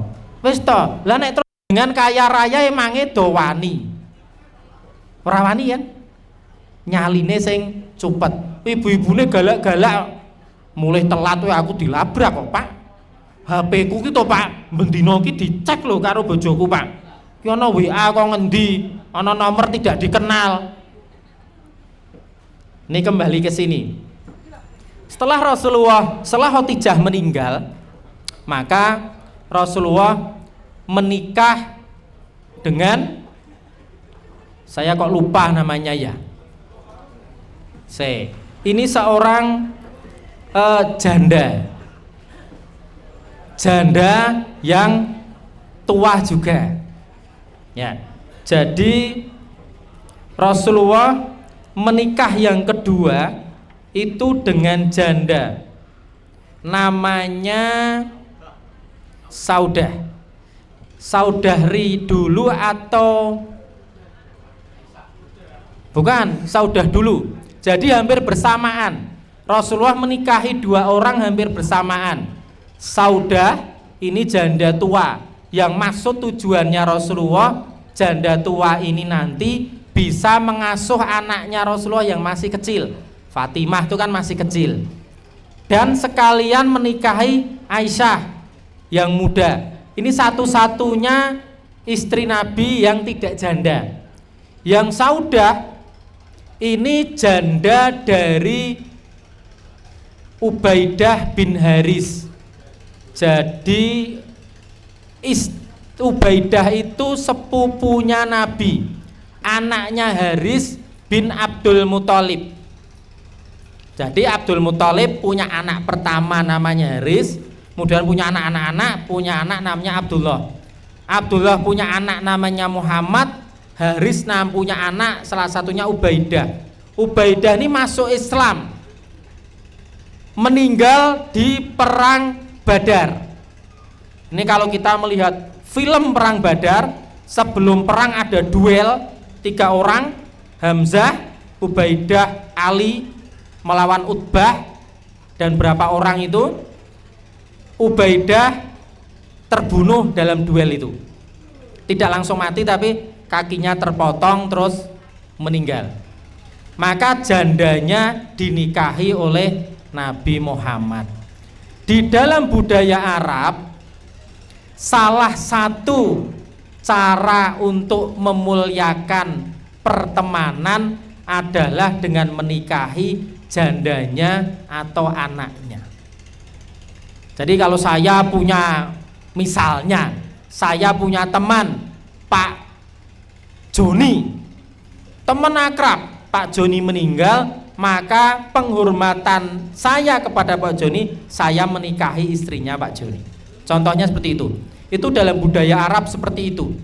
Maka Nabi menikahi Saudah, menikahi Aisyah karena anaknya Abu Bakar.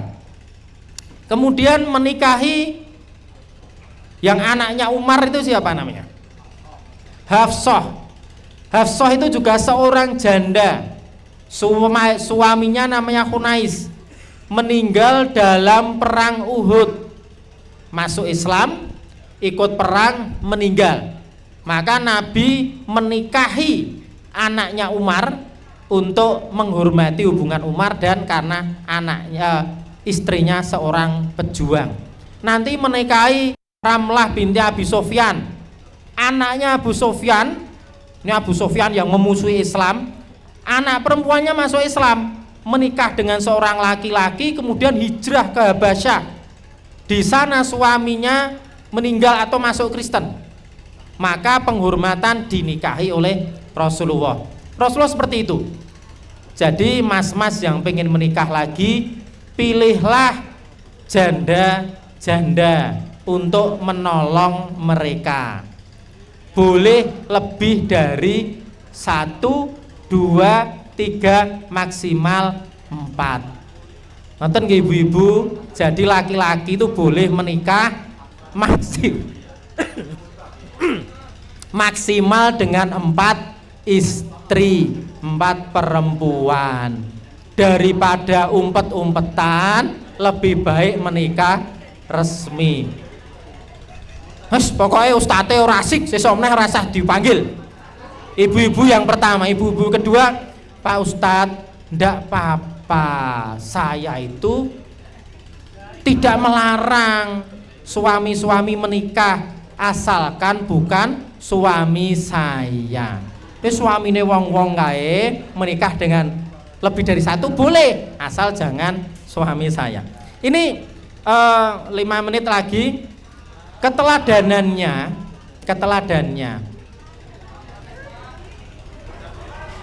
sampeyan penak, aku kesel ya. Sebentar lagi. Umar itu, jadi ini budaya di Mekah itu ibu-ibu manutan sama bapak-bapaknya. Jadi budaya orang Mekah itu istri patuh, tidak berani membantah suaminya. Ketika Nabi hijrah ke Madinah, di Madinah beda budaya. Di Madinah istri-istri biasa mendebat suaminya. Ini bisa dipahami. Budaya Mekah adalah budaya pedagang-pedagang besar, di mana suami berdagang, istri di rumah. Budaya di Madinah budaya petani. Itu kalau di tempat saya Bapak Ibu, sing bapake nggarap sawah, mengko ibu-ibune sing tandur. Nek dulu zaman saya kecil sawah itu dibajak pakai luku, pakai kebu. Sekarang di traktor. Pernah melihat ibu-ibu traktor? Di foto nih. Hari sekarang tuh no pit is hot. Saya sampai umur 46 ini belum pernah melihat ibu-ibu ngeluku, belum melihat ibu-ibu ngelakokke traktor. Ya. Jadi kalau di masyarakat petani, sing garap sawah bapak-bapak, nanti yang tandur padi siapa? Ibu-ibu. Pernah lihat bapak-bapak melu tandur? Di foto nih.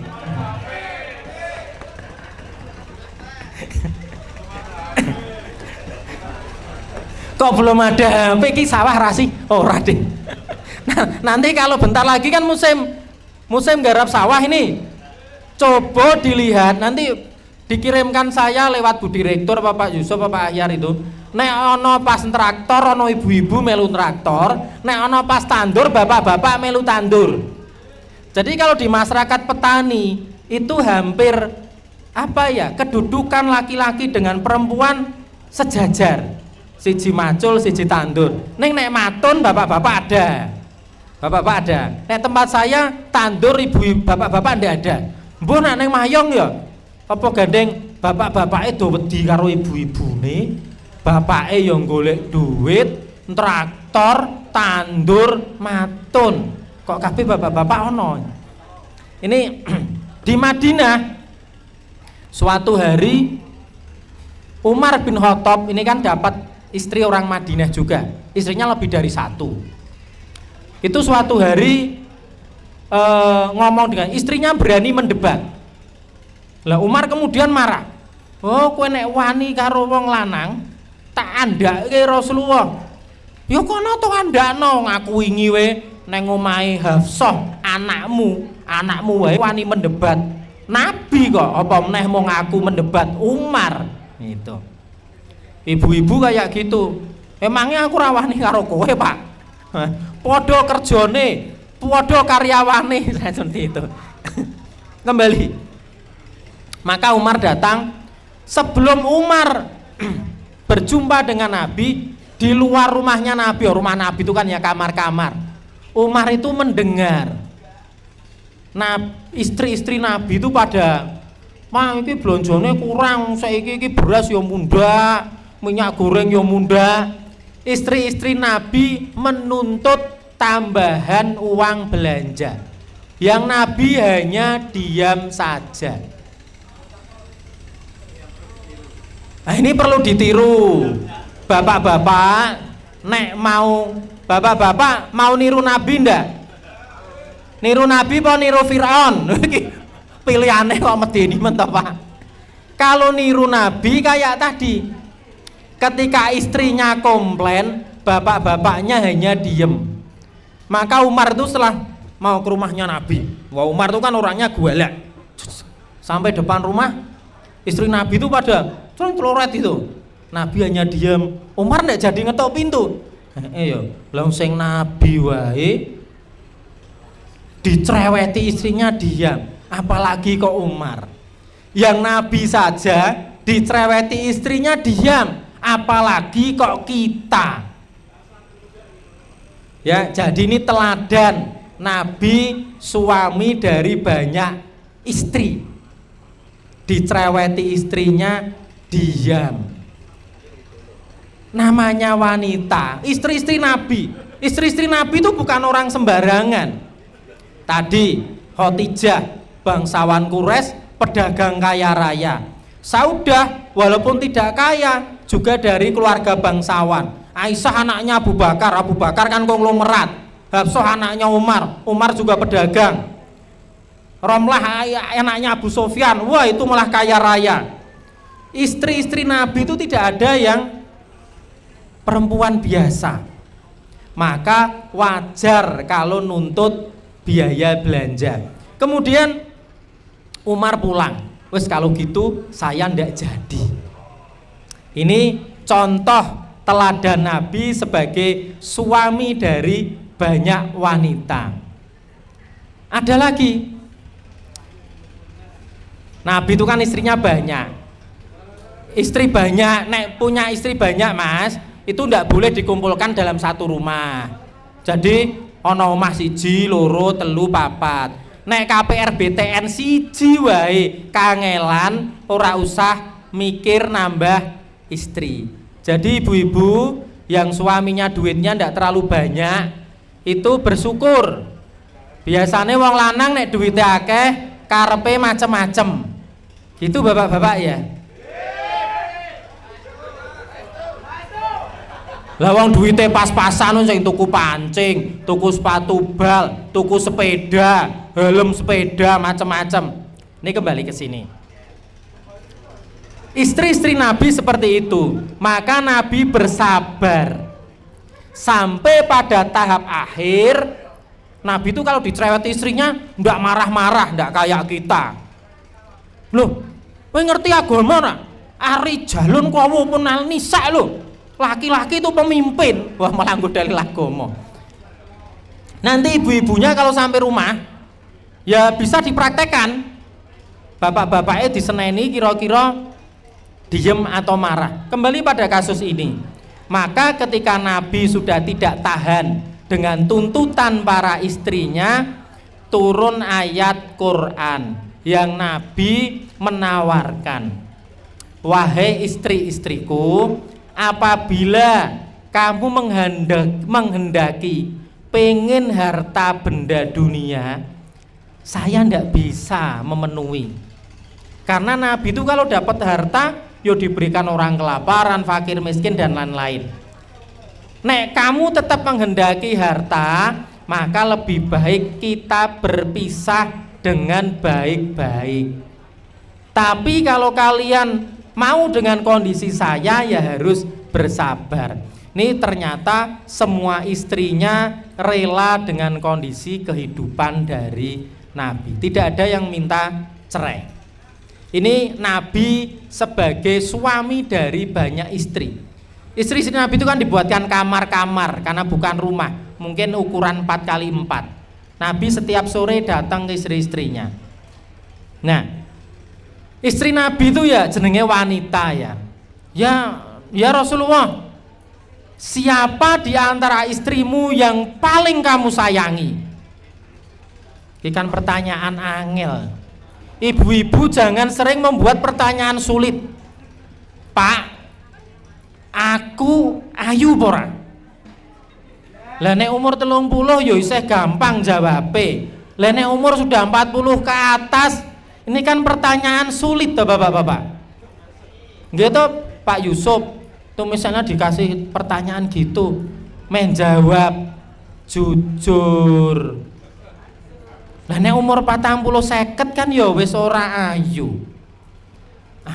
Pak, wong wedok paling halus, paling cantik sedunia siapa? Yo nek jawabanku ki ya sapa ya saiki ya, misale artis. Misale sapa aku ki ora ngerti artis e. Ya wis sing viral Luna Maya, tak jawab ngono kira-kira bojoku nesu ora? Pak, siapa wanita paling cantik menurutmu? Nek tak jawab, ya kowe to Bu. Kan ngapusi kuwi wong istriku umur 45 sudah ndak cantik kok. Badannya melar, wis rodok keriput gitu. Itu jadi istri Nabi kayak gitu. Ya Rasulullah, siapa di antara semua istrimu yang kamu sayangi? Lah Nabi jenenge Nabi kan pinter. Maka syaratnya istrinya banyak itu juga harus pinter. Nek bodoh, jujur, lugu ya malah bar.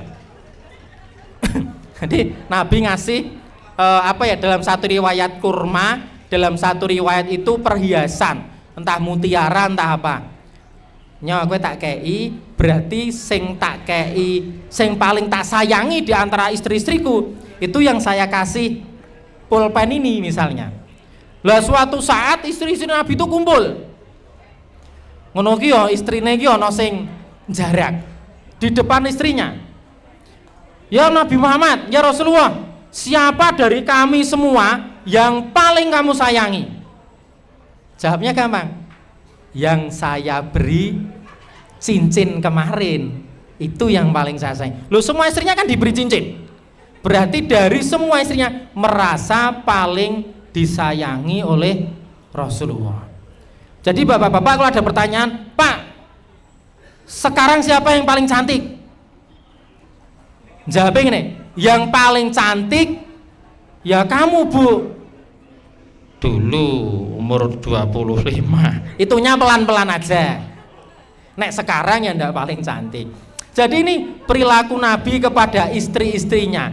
Teladan, Nabi pernah sebagai anak, Nabi pernah sebagai remaja, Nabi sebagai ayah, Nabi sebagai suami dengan satu istri, Nabi sebagai suami dengan banyak istri, Nabi sebagai kakek. Dalam satu riwayat Nabi ketika sholat sujud begitu, Nabi kan jadi imam. Ini para sahabat jadi makmum kok lama sekali tidak bangun dari sujud. Ono sahabat yo kayak kita di sini. Ternyata ada anak kecil yang naik di punggungnya Nabi. Sama dengan anak-anak kita ketika masih kecil, naik sujud terus ditumpaki nggo jaran-jaranan. Dan Nabi ketika cucunya naik tidak mempercepat sujudnya, memberikan kepuasan kepada cucunya. Cucunya turun baru Nabi bangkit dari sujud. Nabi juga riwayat berlomba lari dengan Aisyah, nonton pertunjukan di masjid dengan Aisyah dan lain sebagainya. Demikian Bapak Ibu, saya sudah 1 jam lebih. Ndak wis rumangsamu. Ngono aku semaput apa gelem tanggung jawab. Nggih Bapak Ibu, jadi inilah yang bisa saya sampaikan. Ini baru ketika melihat Rasulullah dari semua sisi, ketika meneladani Nabi dari semua sisi, ini ada teladan yang bisa kita ambil. Tadi sebagai anak, sebagai remaja, sebagai suami, sebagai ayah maupun sebagai kakek. Belum nanti Rasulullah sebagai pemimpin umat. Demikian beberapa hal. Ini saya punya buku bagus judulnya Bilik-bilik Cinta Muhammad. Kisah sehari-hari rumah tangga Nabi. Duwe bojo siji wae repot. Meh mancing dadak umpet-umpetan. Saya tuh meh nonton badminton bengi-bengi wae dadak nunggu bojoku turu sik kayak bapak-bapak naik badminton kan malam-malam itu. Apalagi Rasulullah dengan banyak istri. Maka ini kisah sehari-hari rumah tangga Nabi. Suatu saat kita bisa kembali lagi untuk membahas banyak hal. Kurang lebihnya mohon maaf. Assalamualaikum warahmatullahi wabarakatuh.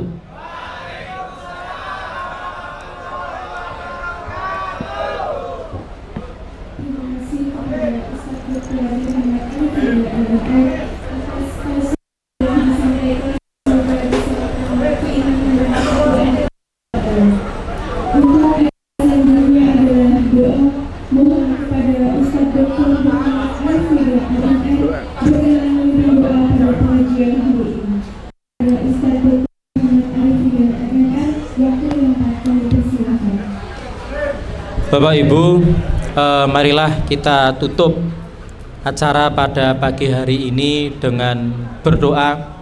Semoga acara pengajian kita ini dicatat menjadi amal soleh untuk kita semua. Ini pengajian bulanan ya? Sebulan sekali ya. Karyawan kewajibannya tanda tangan ya.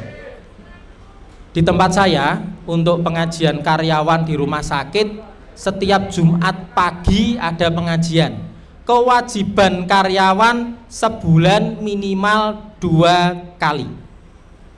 Kemudian pengajian di tingkat PCM masing-masing, PCM Kaliwungu, Brangsong, Kendal dan sebagainya, setiap hari Ahad pagi ada pengajian. Kewajiban karyawan minimal sebulan 2 kali hadir pengajian di PCM masing-masing. Pengajian di tingkat ranting sebulan minimal sekali di ranting masing-masing. Ini untuk saat ini setiap Kamis ada tuntunan ibadah sesuai dengan Tarjih Muhammadiyah yang nanti di akhir tahun akan menjadi evaluasi penilaian karyawan. Ya, mari kita berdoa. A'udzu billahi minasyaitonir rajim. Bismillahirrahmanirrahim. Alhamdulillahirabbil alamin. Hamdan syakirin hamdan naimin. Hamdan yuwafi ni'amahu wa yukafi'u majidah. Ya Rabbana lakal hamdu kama yanbaghi li jalalika wa 'azimi karimi sultanik.